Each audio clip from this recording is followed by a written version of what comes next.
Ok, hay una pregunta también que hicieron respecto de cómo interpretar el artículo 13. No sé si lo quieres leer primero, pensar la pregunta. ¿Sí? Sí, no. Ok, esto es vivo. Rápido. Haz la pregunta. Sí. Dice la pregunta para el abogado, ¿ya? ¿Podría, por favor, interpretar el artículo 13? ¿Se refiere a la modificación del proyecto de ley o a la ley actual? Eso no sé. La modificación. De la modificación. Ya, muchas gracias, hermano o pastor. Dice, el artículo 13 dice, prohibición, estoy leyendo el papel, prohibición de discriminación arbitraria. Bueno, antes de leer el artículo 13, bueno, voy a leer el artículo 13. Estoy hablando del proyecto de modificación, para que no nos perdamos. Artículo 13 del proyecto de modificación, ¿ya? Que es un proyecto, todavía esto no está aprobado. Dice, para reemplazar el artículo 13 por lo siguiente. Artículo 13, ministros de culto, los sacerdotes, pastores y demás ministros de culto de una iglesia, confesión, comunidad o institución religiosa acreditarán su calidad de tales mediante certificación expedida por la entidad religiosa al cual pertenece el artículo. No veo la palabra. ¿Dónde está el pastor que hizo la pregunta? ¿Ah? Sí, de que yo estoy leyendo el artículo 13, pastor, de la modificación del proyecto de ley de modificación y no sale la palabra discriminación arbitraria. Pero independiente de eso, yo también lo puedo explicar. Cuando hablamos de discriminación o arbitrario, todo lo que es contra razón es arbitrario. Es decir, si yo no le dejo hoy día a usted ingresar acá, debo tener una justificación o un motivo. Si no tengo un motivo, si yo a usted le digo no quiero entrar porque simplemente tienes una ideología política distinta a la mía, es una discriminación, ¿ya? Todo, cuando es discriminación o arbitrario, cuando no tiene un motivo alguno para justificar. Es el concepto en general que lo puede aplicar en cualquier circunstancia. Si usted está tomando una decisión sin tener un fundamento legal, eso significa que está actuando de manera arbitraria, sin justificación, contra razón, sin motivo alguno que lo justifique. Vuelvo a insistir que el artículo 13 no contempla eso, ¿ya? Habla de los ministros de culto que tendrán la categoría procesal del artículo 360 del Código de Procedimiento Civil, que tiene que ver con lo mismo de siempre, con los ministros de culto, sacerdotes, pastores que tienen una calidad procesal como testigos, por ejemplo, en un juicio, que es otro tema, ¿ya? Es para largo, eso. Sí, sí. Walter, permiso. Yo quería volver a la pregunta anterior y complementar algo. Yo les pido que en el tema del orden de todos los temas de finanzas y todo eso, empiecen a pensar ya que van a lo mejor un hermano de su iglesia o contratar a un contador y que en la medida que se ordenen esos temas nos dan la posibilidad de poder luchar por excepciones tributarias. Pero, mire, lo que aducían, cuando yo recuerdo a alguien que trataba de justificar estos artículos, específicamente lo manifiestan que es por la protección de los derechos humanos de los feligreses, que haya un orden en el tema financiero. Entonces, no sé si me entienden, en la medida que cada vez haya un mejor orden de los temas financieros, nos van a permitir, a los que estamos ahí en la lucha en primera línea, poder luchar por excepciones tributarias, digamos, porque nadie se puede eludir el tema tributario, pero en la medida que nos permitan eso y hay un orden más claro, como decía nuestro querido abogado, nos van a permitir eso. Quería tomarme de la pregunta del artículo 13 porque hay algunos artículos, ya sea en la ley actual o en la modificación, que aluden a otras leyes, que hablan de cómo se aplicaría otra ley hacia nosotros como entidad religiosa. Entonces, como acá eso es un tema aparte y da para largo, quería darles la posibilidad, ofrecer la posibilidad como Confamilia de poder hacerles llegar material informativo al respecto. Acá está conmigo el pastor Esteban, que también es de Confamilia, y pueden acercarse a él y solicitarle material explicativo, ya sea el comparado de la ley de culto con las explicaciones jurídicas al lado de esos puntos que son que mencionan leyes pero no dice de qué son. Entonces ahí nosotros ya con los abogados hicimos una explicación de qué se tratan esos puntos para ver si son algo extraño o son algo normal o son algo bueno o de qué se trata en el fondo, porque a veces uno no conoce todas las leyes.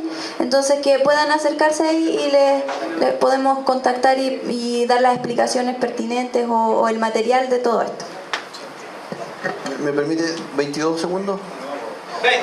No, lo que pasa es que yo quería solamente decir que dentro de los iniciadores e impulsores de este proyecto de ley que está vigente hoy día y que vemos que nos ha servido mucho, está aquí presente el secretario de esos años del COE, el obispo Sergio Lenqueo. Obispo, ¿se puede poner de pie, por favor? Él estaba jovencito en esos años, ahí está en harto pelo, ahora, así que para que ustedes lo conozcan. Muchas gracias, obispo. Gracias. Y la última pregunta, que el periodista Israel Vilches, el director de Cosmovisión. Sí, también vamos. Recuerde que vamos a seguir trabajando toda la tarde. Sí, no hay problema. Después de esa y esa. Ok. Es la pregunta infalible. Israel. De todas las cosas que se han mencionado, quisiera hacerle una última pregunta al abogado del panel. Porque se habló de tres barreras de entrada básicamente que tendrían las iglesias de entrar a hacerse vigente esta ley. Como decían ahí, ¿no es cierto?, el tema de los antecedentes penales lo mencionó Belgardo, la asesoría de un abogado que tú lo mencionaste, que en algunos casos se podría justificar, la tutela del Ministerio de Justicia, que también lo mencionó Antaris. Pero hay una cuarta barrera al final, que se transforma en una barrera cuando en la ley al principio hace una distinción entre confesiones religiosas y entidades religiosas, dando a entender que de alguna manera, si tú no estás constituido como entidad religiosa, no tienes los derechos y las garantías que te entrega la ley de culto. No sé si podríamos comentar un poco más al respecto. O sea, hay 4 barreras de entrada en este proyecto de ley que a mí en lo personal me parecen gravísimas, y donde uno también diría, ¿por qué no se habló en este proyecto de ley? Y si es necesario, porque el abogado decía, creo que no es necesario legislar cuando las iglesias han tenido muchos problemas respecto, por ejemplo, al traspaso de derecho privado a derecho público. Eso ha sido un problema, causa de peleas, de divisiones en la iglesia evangélica, y precisamente para garantizar la libertad religiosa, ampliar la libertad religiosa que ya tenemos, cuando, como dice Edgardo, el país efectivamente ha cambiado y nos enfrentamos a nuevas amenazas, gente que efectivamente quiere silenciar al mundo cristiano. ¿Por qué no era necesario realmente ampliar y hablar con mayor precisión acerca de la libertad religiosa? ¿Cuál es la pregunta? No, sí, entendimos la pregunta. Sí, lo que incorpora acá Israel, nuestro periodista, que además de tener un abogado, ¿cierto?, de que pone límite en relación a las personas que tienen antecedentes penales, ¿ya? Para que usted sepa, ahí se incorpora como...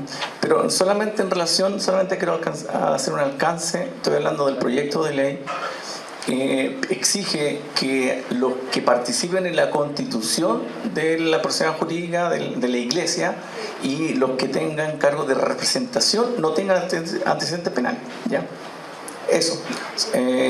Y en mi opinión yo creo que es válido, ya sin discriminar a alguien que haya tenido algún tipo de problema penal, ¿cierto? Yo creo que si bien es cierto, Dios perdona, pero hay un proceso también de castigo social que se tiene que someter, ¿ya? Y después, para que ustedes sepan, si alguno tiene algún problema, se puede limpiar los antecedentes penales, ¿ya? Bueno, y otra barrera que también incorpora o que señala Israel, que habla también de confesiones regionales, confesiones religiosas o comunidades religiosas.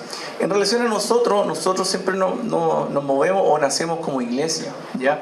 Las confesiones tal vez están dirigidas para otro tipo de religión que usualmente tienen mucha más categoría que nosotros. Nosotros tenemos iglesia, manejamos como corporación, nos manejamos también como fundaciones, algunas, ¿verdad? Siempre con un objetivo religioso social, ¿ya? Por lo pronto, que yo creo que está ampliando el espectro nomás, pero en sí, para mí todo el proyecto de ley, Israel, me parece negativo por las características de legitimidad que yo le comenté. Carece de legitimidad, carece de representación, ¿cierto? Fue como hecha como rápida, aunque muchos dicen que estuvieron tres años trabajando. Yo creo que esta ley se hizo bajo 4 paredes, pero vuelvo a insistir, esta ley de culto no es de nosotros. Yo sé que la tomamos nosotros como un caballo de batalla. Esta ley de culto involucra a todas las religiones, a todas las confesiones religiosas, y no solamente evangélicas, sino que también otras entidades religiosas que no son de nuestra religión. Por lo pronto, amplía el concepto a incorporar a muchos que evidentemente tienen libertad religiosa. Es más, yo les mencioné que incorpora el tema de los pueblos originarios, que es innecesario, porque los pueblos originarios ya están respaldados por la ley 19.638. No es necesario incorporarlo, eso fue un guiño político nomás con la Araucanía, pero no es necesario. Todo lo que es, todos los credos religiosos del pueblo originario, ¿cierto?, ya estaban parados con la ley 19.638, no era necesario incluirle un artículo para ello, eso solamente tiene que ver con aspectos políticos, eso. Sí, pastor. Pastor, muchas gracias. Bueno, la importante pregunta del pastor Enrique la vamos a dar después del almuerzo. ¿Por qué razón? Porque es larga. Porque la pregunta es ¿cuáles son las modificaciones a la ley de culto? Y las modificaciones a la ley de culto son varias. Una respuesta breve sería que son alrededor de 8 artículos modificados, algunos completamente y otros con varias frases dentro del artículo. Entonces, ahí hay que ir palabra por palabra, en otros el artículo completo y es algo largo. Por eso les decía que pueden también solicitarlo y, bueno, después del almuerzo se va a seguir, pero también pueden solicitarnos, contactarnos para enviarles también el proyecto de ley. Porque esto ahora es un proyecto de ley. Algunos tienen algunos borradores antiguos que a lo mejor la UNAR proporcionó, pero ahora esto es un proyecto de ley. Así que eso también se lo podemos hacer llegar. Bueno, brevemente, el análisis de cuántas y cuáles son las modificaciones a la actual ley de culto. Primero, quiero aclarar que no es la primera prioridad, en el sentido de que en un momento, en una reunión de comisión, le van a cambiar todo si ellos quieren, los diputados. Esto está en la Comisión de Legislación y eso significa que hay alrededor de 13 diputados que van a conversar de esto, van a poner indicaciones, van a agregarle cosas, quitarle cosas, cambiarle. Si nosotros manejamos cuáles son las modificaciones del proyecto actual, es solo en vías de pensar qué se va a hacer hacia adelante. Pero como se vio en la mesa de debate, y yo creo que quedó claro, no es necesario que avance este proyecto. Si en 2 años este proyecto no se ve, no se conversa, no pasa desapercibido, en 2 años se archiva. Y eso sería ideal. ¿Para qué? Para que si nosotros queremos modificar la ley de culto, salga una propuesta desde la Iglesia al gobierno y el gobierno la ingrese con un parlamento favorable a nosotros. O sea, tiempo más allá. Entonces, ¿qué modificaciones actualmente tiene esta?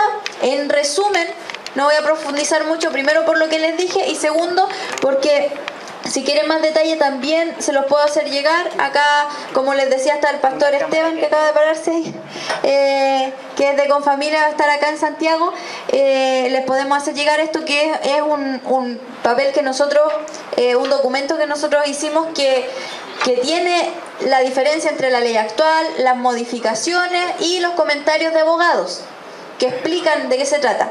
Y las principales modificaciones son el artículo 1, en donde agrega el concepto de laicidad, respeto mutuo entre el Estado y la Iglesia o las confesiones religiosas, y el bien común.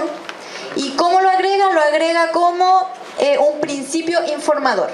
O sea, si cualquiera de los artículos modificados, cualquiera de los nuevos artículos en la nueva ley genera alguna discusión o alguna duda de cómo aplicarlo, el juez o los abogados tienen que irse a esa parte, al principio informador. Y este principio informador, ¿qué dice? ¿Qué es lo más importante de esta ley? No dice la libertad religiosa, dice la laicidad, el respeto mutuo y el bien común. Eso es todo lo contrario a lo que a nosotros nos interesa. A nosotros nos interesa la libertad religiosa, la libertad de creencia. Y aquí que habla laicidad, un concepto que jurídicamente no es lo mismo, y lo dijo el que estaba a favor de las modificaciones, laicidad no es lo mismo que laico. O sea, además un concepto nuevo. Ya, esa es la modificación al artículo número 1, la primera modificación, y que a mi parecer sería la más grave. ¿Por qué? Porque tiene carácter de principio informador.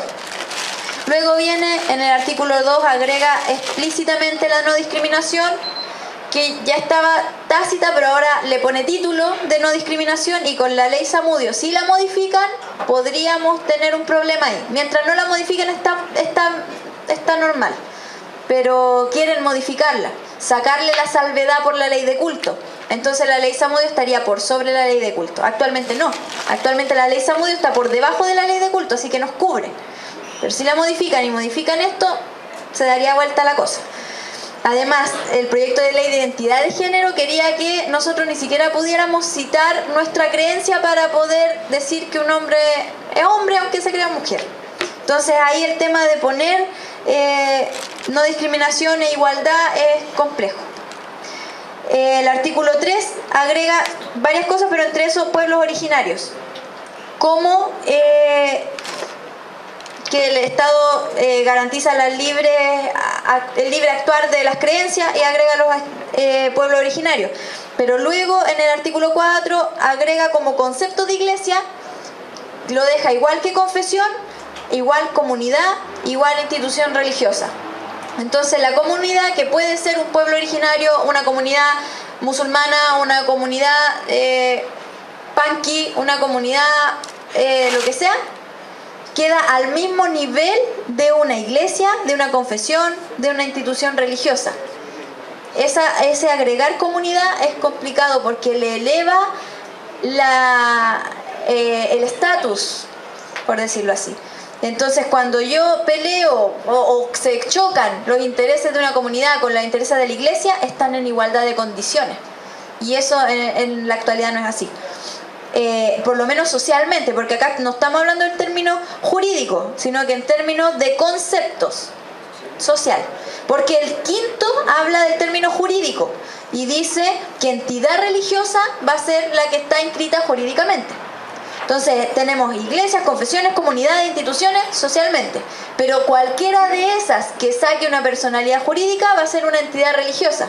O sea, ahora, si una comunidad mapuche se inscribe como personalidad jurídica religiosa, va a tener la misma personalidad jurídica que una iglesia. ¿Por qué? Porque entró la palabra comunidad y además los pueblos originarios. ¿Qué significa? Que en ese caso nosotros no podríamos ir a evangelizar a una comunidad mapuche si está como entidad religiosa, porque cuando nosotros hemos ido a evangelizar a una sinagoga, por ejemplo, o cuando alguien de una denominación ha ido adentro de otra a imponer su doctrina, eso no se hace por lógica, ni siquiera no vamos ni a la ley, no se nos ocurre hacer eso. Agarramos a las personas persona por persona. Ahora aquí nosotros vamos a hacer trabajo evangelístico a los mapuches, al Alto Biobío, se hacen temas sociales con subvenciones municipales, incluso se hacen actividades sociales y se les predica el evangelio. Ahora, si ellos se organizan y sacan una personalidad jurídica, toda la comunidad es una iglesia, es una entidad religiosa, no depende del templo. Ahora toda su tierra mapuche es la entidad religiosa. Entonces es complicado, pero ya dentro de las aplicaciones. Como se hablaba aquí en el foro, la palabra en sí a lo mejor técnicamente no, pero si lo aplicamos, si lo bajamos a la aplicación, puede ser complicado. Porque además le agrega ahí en el artículo 5 el tema de en sus dimensiones individual y colectiva los pueblos originarios. En el artículo 3, cuando dice de la libertad religiosa de todas las personas u organizaciones, le agrega en sus dimensiones individual y colectiva. O sea, ahora todo el grupo mapuche junto puede asimilarse a una iglesia. Si salen todos a hacer alguna actividad, también. No podemos ir a predicar, entregar el tratado o qué sé yo, entre otras cosas. En el artículo, íbamos en el 5. En el 6 le agrega algunos términos, principalmente lo que habíamos conversado en el punto D, le agrega que los establecimientos van a reconocer la creencia personal del niño, del estudiante, y sabemos que la mayoría de los estudiantes son niños y adolescentes. Y antes decía los padres elegirán para los menores y ahora la libertad para los menores. Y eso es autonomía progresiva. Y eso es algo que se está usando en contra de las creencias cristianas, en contra de la familia y en contra de, en el fondo, el traspaso de valores. En todos los artículos hay una modificación, le pone un título a todos. Pero no hay mayores modificaciones en el 7 sobre el título, pero sí en el 8, cambia completamente. Y ahí es donde yo comentaba hace un rato que en la parte A del actual, fundar, mantener, dirigir, formar autónomamente institutos, formación, estudios teológicos, educacionales, beneficencia, humanitario, eso desaparece, ya no está esas palabras dentro del proyecto. Si bien en el artículo 11 dice cómo obtener personalidades jurídicas derivadas de la entidad matriz, y a lo mejor la iglesia metodista pentecostal tiene el colegio metodista, ahora dentro de su personalidad va a poder tener una actividad. Es raro que en el proyecto no se mencionen estas categorías, institutos, estudios teológicos, educacionales, ya de esas palabras desaparecen del proyecto. En el momento de decir, bueno, personalidades jurídicas anexas, puede integrarlas, pero no sé en la práctica si los jueces dirán, esto no le corresponde a las actividades de la iglesia. Puede llegar un punto en que nos digan, la iglesia está dentro del culto, está dentro de las 4 paredes, está dentro de los feligreses y no tienen por qué meterse con las personas que no corresponden a su credo. Y ahí es donde están los estudiantes de otras creencias que van a estudiar a los colegios cristianos, o el evangelismo a la calle, o las ayudas humanitarias que van con predicación, la entrega de almuerzos que van con predicación, las visitas a los hogares de ancianos, o el trabajo de recibir a las personas de la calle, que por ejemplo tiene el Ejército de Salvación, pero va con predicación.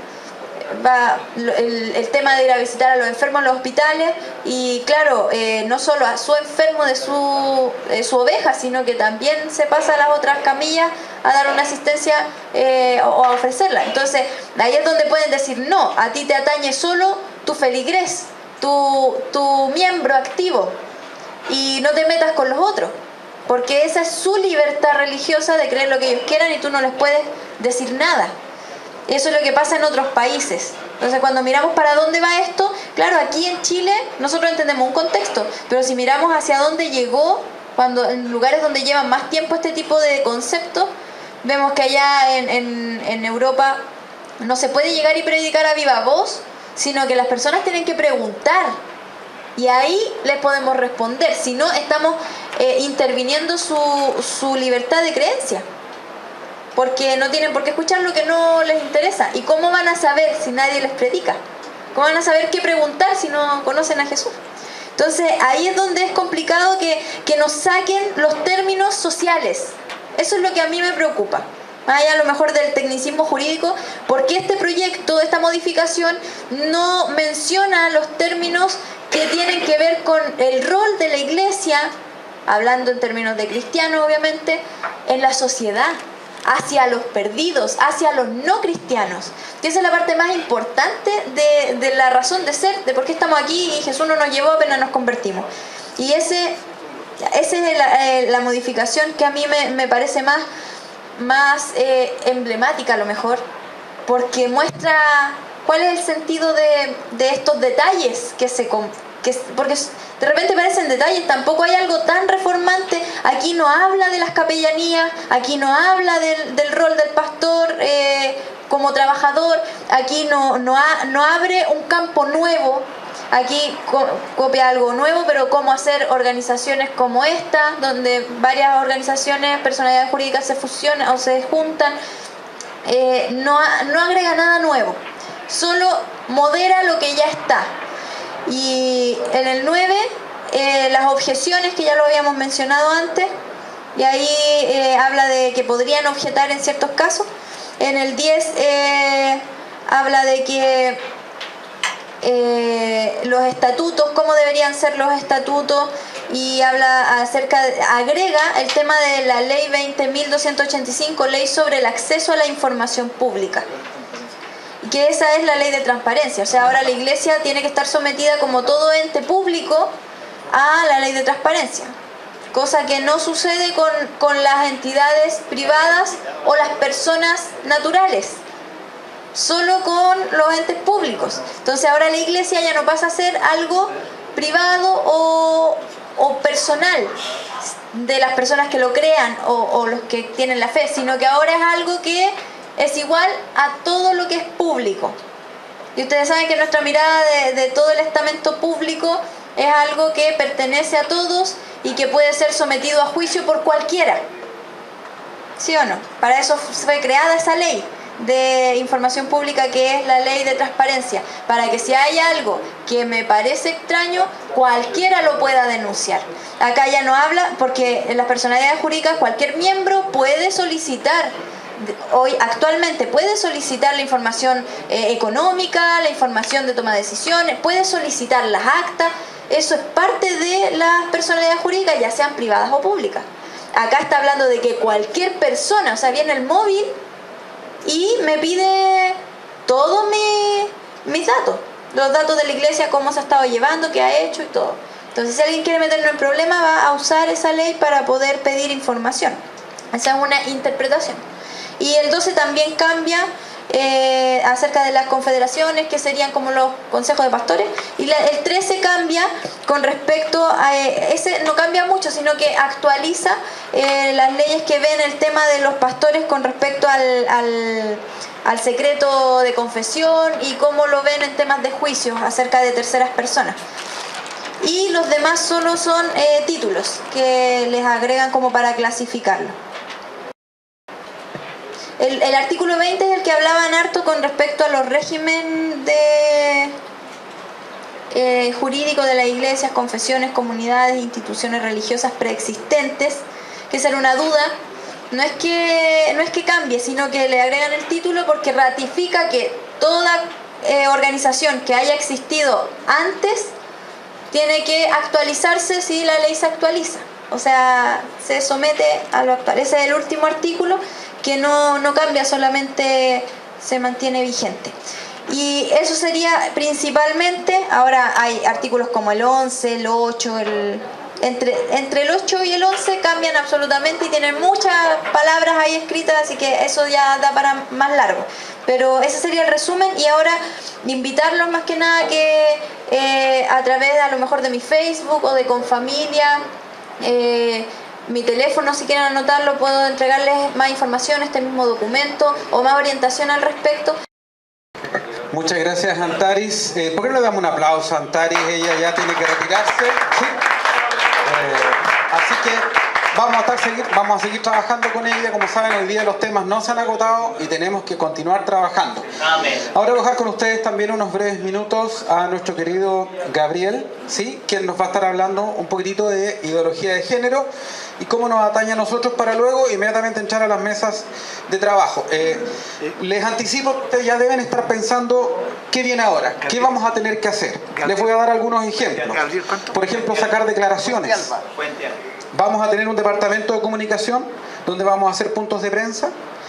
Tener también una comisión que investigue los proyectos de ley y haga seguimiento. Obviamente tenemos mucha gente que sabe, que conoce, por lo tanto no es que vamos a inventar la rueda, sino que nos tenemos que asociar a hermanos cristianos, a diputados cristianos, invitarlos. O sea, ¿saben cuál es el anhelo de nuestro corazón con el pastor Pedro Soto y el pastor Juan Carlos, mi obispo Juan Carlos? Es que efectivamente de país se levante con una clara voz profética, que actualice a la iglesia, que eduque a la iglesia y que movilice a la iglesia, pero de una manera bien potente. Entonces aquí me estaban diciendo, ¿pero qué vamos a hacer ahora? Cosas prácticas. Los que más me decían eso son los que vamos a poner a más a trabajar ahora. Así que ahora se van a poner a trabajar. Y yo, gracias a Dios por los pastores que vinieron del sur, del norte, yo me siento impactado que usted haya venido de Calama, mi pastor. O sea, un viaje de ¿cuántas horas, mi pastor? Se vino un avión el Frescolín. Está bien, está bien. Gloria al Señor por eso, sí. Así que vamos a tener que movilizarnos. Y ojo, si bien es cierto que a lo mejor hoy día no hemos cubierto todos los temas, mejor dicho, pero fíjense que la ley de aborto, ideología de género, derecho y garantía de la niñez y tantos otros más nos pillaron desprevenidos. Bueno, esta ley no nos va a pillar desprevenidos. Entonces este es un tremendo avance que como iglesia evangélica estamos haciendo y nos estamos preparando para dar respuesta y resolver las interrogantes, tanto nuestras como de las comunidades cristianas donde trabajamos, y también en la sociedad, cuando el día de mañana un periodista nos pregunte por qué tú estás en contra de esto o cuáles son los puntos débiles de esta ley. Así que estamos a la vanguardia ahora, valore eso por favor, ¿sí? Y va a tener que realmente quemarse las pestañas, trabajar, porque usted no está peleando por usted, está peleando por sus hijos y por la iglesia que Dios le dio. Y por la novia de Cristo. Gabrielito, el Señor te bendiga. Amén. Los saludo en amor del Señor. Más que nada, dar las gracias al Señor por permitirme poder estar acá frente a ustedes. Junto a la pastora Antari Varela, hemos trabajado bastante años en este tema. También soy parte de Confamilia. Actualmente asesoro al candidato a diputado, presidente, José Antonio Kast. Y actualmente también estoy asesorando a dos parlamentarios, que el diputado Durán y el diputado Leonidas Romero. Y la pastora Antari trabaja también con la diputada Francesca. Y hemos estado trabajando con los parlamentarios en realidad evangélicos a nivel nacional. Mi trabajo ha tenido que ver con el tema de hacer seguimiento a proyectos y hacer iniciativas de ley para proponer, obviamente, una contraparte a lo que ellos están proponiendo. Pequeños pincelazos de lo que es el tema de la ley de culto. Como decía la pastora Antari, no hay que darle mayor ruido a esto. Esto entró de mala forma. Me tocó estar presente cuando fue el lanzamiento. No había más de 7, 8 pastores y había más de 50 personas de diferentes tipos de religiones que parecía, en verdad, una cantidad de cosas que habían. Un grupo de religiones que no eran más de 50 personas en Chile fueron parte de construir este proyecto de ley. Este proyecto de ley fue creado para otra iglesia, no para la iglesia evangélica.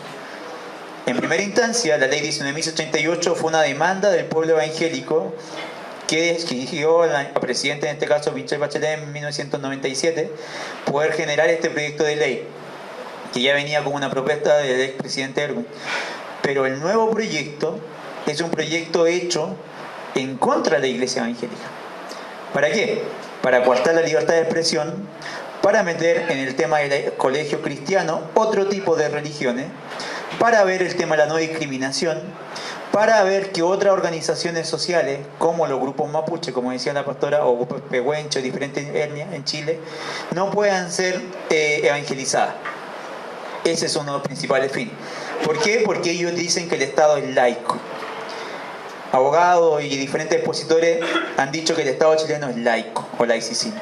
Yo creo que me muestran en la Constitución chilena donde dice que el Estado es laico. No dice nada.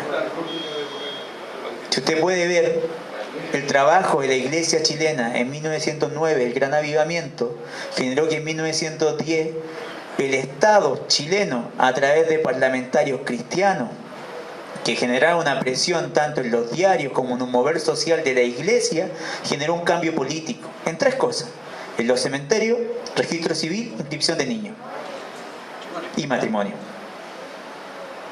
Entonces, eso fue la separación del Estado con la Iglesia Católica, en 3 cosas: que fue la Iglesia Católica chilena, no la Iglesia Católica a nivel mundial, que fue la presión de haberle quitado los cementerios, el registro para los niños y el registro para el matrimonio, que se le llaman leyes laicas, ¿ya? Pero el Estado en sí nunca se ha separado de la Iglesia. El Estado no es laico ni ateo. El Estado tiene una obligación constitucional con la religión. Por eso vemos capellanía. Si no, no hay capellanía, si el Estado fuera laico. Por eso vemos subvenciones, por eso vemos entrega de recursos, por eso vemos que en diferentes estamentos, tanto en la Fuerza Armada como en los hospitales, a ustedes tienen que estar obligados a recibirlo del sistema de salud. Entonces no hablemos de un Estado laico, porque Chile no es laico y nadie es neutral. Cada presidente que llega tiene una visión política sobre el tema. Entonces la presidenta Bachelet, después de estar en la ONU, venía con una visión política atea. Y su equipo de trabajo, que venía de la ONU, venía con una visión feminista y atea.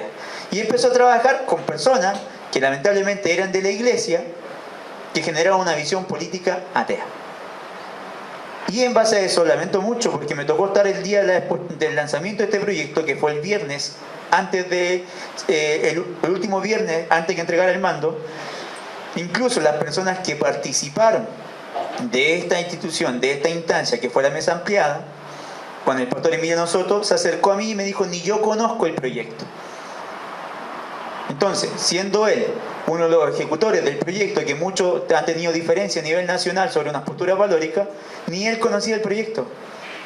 ¿Qué más esperamos de los otros pastores que no estaban parte de esa misma mesa? Este fue un proyecto falso. Fue un proyecto que se llevó a la región a exponer. Iban a la intendencia, a las gobernaciones a exponer. Pero jamás hubo un diálogo. Muchas veces los pastores grababan las exposiciones y nosotros podíamos obtener qué se estaba haciendo.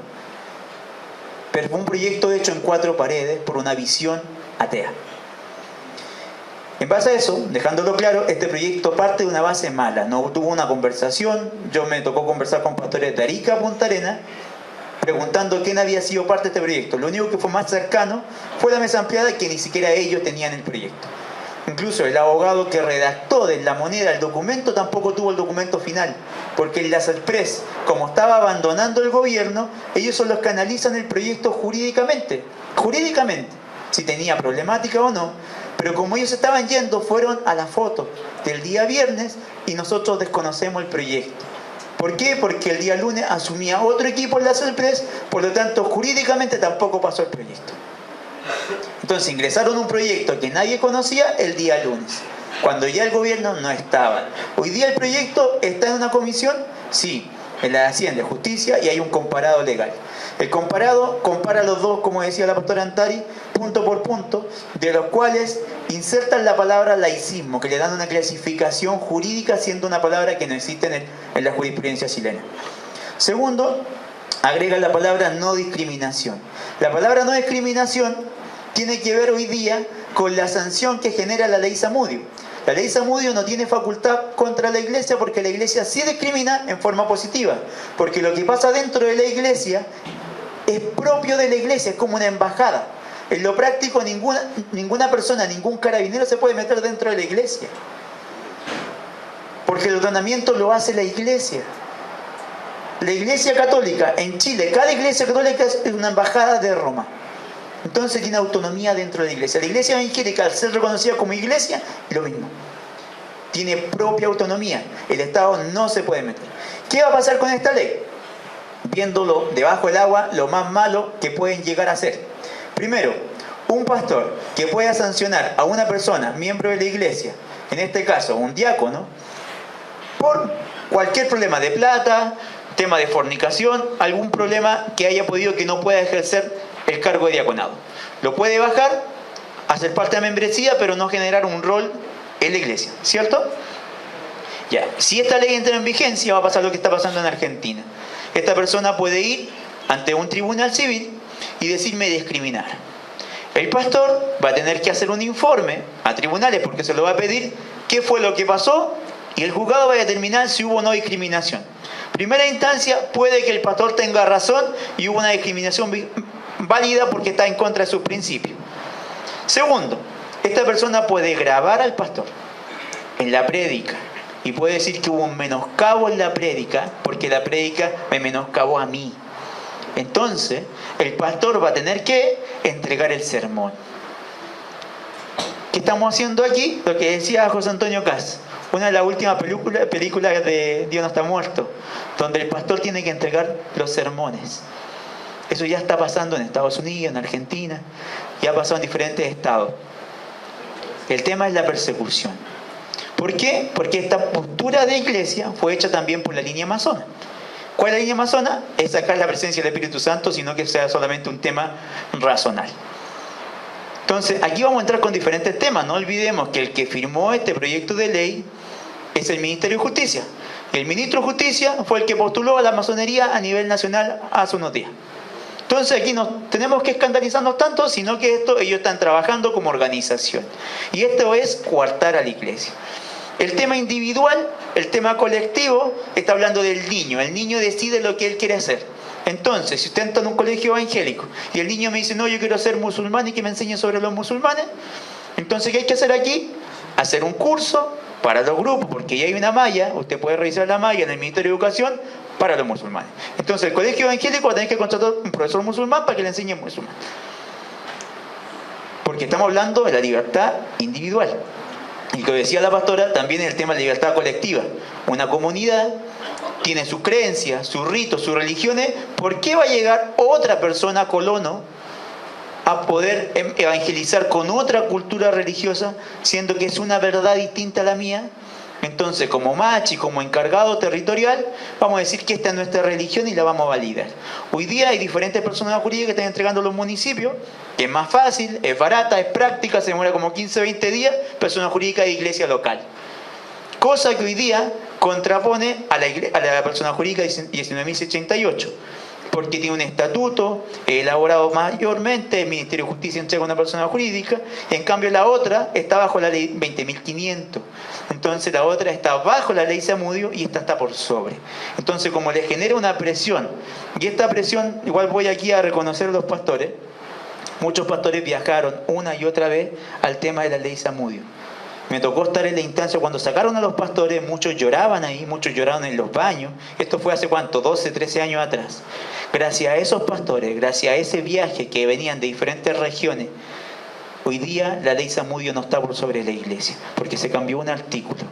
La iglesia puede discriminar en forma positiva, porque sus estatutos son internos.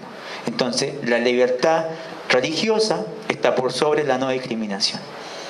Cosa que en esta ley no lo están haciendo. Entonces, como les falta eso, como la ley no fue completa, hoy día están ocupando diferentes trampas legales. Esto es la ley de culto, ¿ya? Ahora quiero hablarle de lo que sí es drama y sí es problema, porque este tema, no lo tomen en cuenta, esta ley está parada ahí, ingresó, fue mal hecha, no tiene el apoyo político y no va a avanzar. Y se está pidiendo que se saque. ¿Ya? Eso lo estamos trabajando desde el punto de vista político. Pero algo que sí hoy día ustedes tienen que preocuparse es la ley de identidad de género. ¿Por qué la ley de identidad de género? Porque han levantado una cortina de humo que tiene que ver con los niños. Que los niños van, que los niños no van, hasta que van los niños. Gran problema porque los ojos están puestos en los niños. Veamos el proyecto de ley. ¿Qué modifica el proyecto de ley? Según el diputado Hugo Gutiérrez, en el artículo 10, habla sobre la no discriminación. Y la no discriminación sobre la expresión. Entonces, vamos a modificar otras leyes. ¿Y quiénes son las otras leyes? La ley 19.088. Entonces, lo que nosotros podemos ver que futuro no va a avanzar, hoy día ya está ingresado y está en discusión en comisión mixta. Va a pasar a votación general. Entonces, lo que ustedes están viendo hoy día en la noticia, que van los niños, que no van los niños, lea el proyecto en la indicación del diputado Hugo Gutiérrez, donde no hubo ninguna observación, porque las personas están a favor que la gente no fuera discriminada. Suena bonito el título. No discriminación. Pero hoy día la no discriminación pasa a llevar a lo que yo le digo. Meterse dentro de la iglesia, sancionar a la iglesia, sancionar a los pastores. ¿Por qué? Porque la persecución no viene contra la membresía, la persecución viene contra las cabezas. Entonces, los pastores son los responsables de esto. El problema no es si casan o no homosexuales. El problema está que con los niños de su iglesia están enseñando que es niña a un niño. Están hablando sobre la asignación del género. Un médico reconoce y asigna el género al nacer. ¿Suena bonito? ¿Los médicos asignan el género? No, reconoce. Lo constatan, lo reconoce. El género viene en la gestación. Ellos verifican lo que el niño ya es. Ellos no asignan el género. Entonces, para poder meter este tema del niño neutro, están hablando de esta ley de no discriminación. En Suiza, los colegios ya no tienen niños hombres o mujeres. Son niños neutros. Entonces, con los niños de su escuela dominical se están metiendo. Porque usted puede decir, no, yo estoy enseñando todo el fundamento. Sí, pero están 8 horas en el colegio. Donde viene con bonificación al profesor si le enseña este tipo de cosas. La ley, o sea, la circular 768 llegó a todas las municipalidades sin preguntar a los profesores. Todos hablaban de los baños, pero ¿qué enseñaba el profesor? El manual está en internet. Pastores, infórmense. El manual está. El manual dice que las personas no nace nadie homosexual, pero hay parte del cerebro que no ha sido desarrollada, por lo tanto alguien se puede sentir en el cuerpo que no corresponde. Entonces homosexuales ya no existen, son todos transgéneros. Entonces hace un año usted puede hacer un estudio en los colegios, no hay niños homosexuales, hay niños transgéneros. Entonces la palabra transgénero viene un problema de la familia, que se le inyectan, o sea, se le enseña al niño que es normal lo que él está sintiendo. Cosa que es mentira. Ahora, ¿qué va a pasar con el profesor que en la lista de clase, que es cristiano, le diga una niña María y es un niño que se llama José? ¿Va a tener que nombrarlo como María o como José? ¿Qué va a pasar si se niega? ¿Qué va a pasar con el profesor de religión? ¿Qué va a pasar con los colegios cristianos?